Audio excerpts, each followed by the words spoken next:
I'm JediAmanda with Beyond the Game, and today I'm with Darren Korb. He is the composer of Supergiant games. That's right. Yeah. Are you classically trained? I am not, actually. I have a rock background, and so my main sort of thing I was doing before this was songwriting, producing, and some audio engineering stuff, and just trying to play in bands, basically. Now I'm noticing in some of your music you seem to take like a jazzy element. Is that correct? Is that like a genre you really enjoy? Well, I think mostly that came into play in Transistor, and it's not a place I'm really comfortable. Generally, I don't have jazz training or anything really, and I don't really play jazz, but I definitely found kind of a loungy thing to be one kind of critical component of what I was going for on Transistor. So that's kind of why that comes into play there, I think. It was beautiful, by the way. Awesome, thank you. I'm sure people tell you all the time. Thank you, I appreciate that. Thank you. My next question would be, how long does it take you to compose a piece? It really depends on the piece. Some take me, I'm scratching my head and tearing out my hair for weeks, and some it'll take me like half a day or a couple hours to put it all together, and I just know what it's supposed to sound like, and I just make it all happen. So it really depends on the piece. Mm-hmm. Now, please tell me if I'm mispronouncing her last name. Ashley Barrett? Barrett. Yeah. Barrett. Mm-hmm. Do you write a lot of the songs with her already in mind? Yeah, I definitely did on Transistor. In Bastion, I didn't necessarily. But yeah, once I'd already worked with her and knew I wanted to work with her again on Transistor, I wrote those songs with her in mind. Yeah. Do you guys end up editing things based on her voice, or hey, this is a little bit harder for me to reach, or? Yeah, sometimes I'll do it. I'll write the song in a key that I think is right for her, but maybe it's not quite the right key, so we'll adjust the key and stuff like that.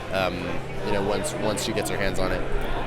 Do you find yourself composing in one key more than another? Do you have a favorite key you just go to, I guess? I think it depends on the instrument I'm using to compose and the tuning I'm using with that instrument and all sorts of other things. A lot of what I do is I kind of play by feel and just sort of, noodle around with shapes that I am comfortable with, or depending on what instrument I'm composing on, whatever that instrument, what key that instrument lends itself to, it tends to be kind of work that way. And sometimes I'll transpose it after I have an initial idea. But generally, yeah. So for Bastion, I composed a lot in C because I had this C, G, C, F, G, C tuning that I used for almost all of it. So just about everything was like that. Some of it's in D. But for Transistor, there was a lot of E, because I use a lot more standard tuning guitar and things like that. And, but yeah, I all sorts of different things. Okay. All right. So you're on the main floor of PAX. Yep. Do you get to meet other really well-known composers and just kind of fan out a little bit? Oh my God, Jeremy Soule, how you doing? I've over the years I've kind of met some rad composers of these things. I did a panel with Marty O'Donnell and Austin Wintory and a bunch of dudes that I've gotten a chance to hang out with, and yeah, everybody's been really nice. Yeah. Do you get a lot of people coming up to your? I didn't want to say panel. I'm blanking out. It's a booth. Yeah. I can't word booth. Sometimes. Yeah. I know. I get it. Yeah. Do you have a lot of musicians come up to you and be like, "How do I get in the field?"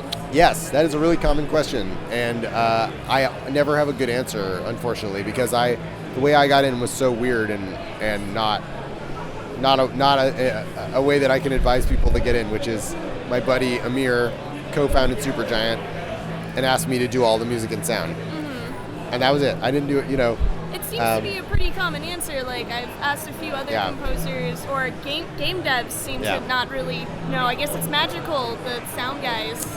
Yeah, it's a weird, I didn't even know it was a field I could work in before I started working in it. So I've loved video games forever and grew up playing them and everything, but I never even thought that I could do that as a profession. Yeah. So I guess the advice that I give those people generally is get really good at recording, do it a lot, make a lot of stuff, try to try to be able to take your idea from something that's just an idea to something that is a complete musical piece, complete recording. In my case, that's really how I approach it. Is the recording process is part of the composition for me. Okay. So that's a piece of advice that I give people if they're looking to do something kind of like what I do. But it's totally different from, say, how Austin Wintory composes. He doesn't do that. He writes it out and other musicians play it, and it's a totally different thing. So. Do you have other musicians come in for some of the key parts in your songs, like keyboard, piano parts? I haven't. So it's all done. It's all been me. Okay. Yeah. I don't think I've had any other instrumentalists. On a new project, I have Amir play some drums for me, actually, a little bit. But yeah. How many instruments can you play? I play mostly the rock instruments, like guitar, bass, drums, and I can play some keys enough to like put it in MIDI and fix it, I play other string instruments well enough to do like banjo and ukulele and mandolin and all that stuff. Yeah. Well enough to record it. Okay, because you're kind of like, I don't want to say all string instruments are the same because they're not. But the fretted string instruments are all kind of, if you physically, mechanically, I can play them, even if I don't know all the chords, I don't like have as many mandolin chords memorized, or whatever. Yeah. Yeah. And I guess for my last question, do you compose full-time now, or is that just how it started out, or did you have like a time where you had to take on several part-time jobs and be like, no, really, I'm a composer and I'm amazing? There was a time when we were working on Bastion, before it had come out, that I was actually authoring for the Rock Band Network while I was working on Bastion. And at the time when I was a contractor for Supergiant. Once I became full-time, I kind of stopped doing that other stuff. But yeah, so technically I'm not composing full-time because I have like two other big parts of the job that I do, which are the sound design and the voiceover stuff. But I am full-time with, working on games with Supergiant.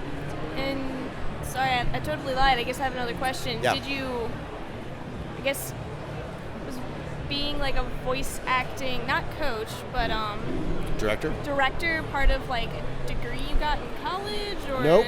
No, I think the thing that really helped prepare me for that was I did a lot of acting in high school and before, and have a vocabulary for that. And I've since, on Bastion, I worked with my good buddy Logan, who I went to high school with. Yeah. We did a lot of theater together. We did, we were in an improv group together in high school, and we did we have a history with that stuff. So we had a common kind of way we could communicate about that stuff. Since I've started working a little bit with other actors, I've sort of tried to expand my knowledge of that and my vocabulary in that area, and try to be able to, give helpful direction that ultimately is going to get the performance to where we think it needs to go. Well, thank you very much for doing this interview with me. Yeah, it's my pleasure. This is JediAmanda, and hope you had fun with Beyond the Game.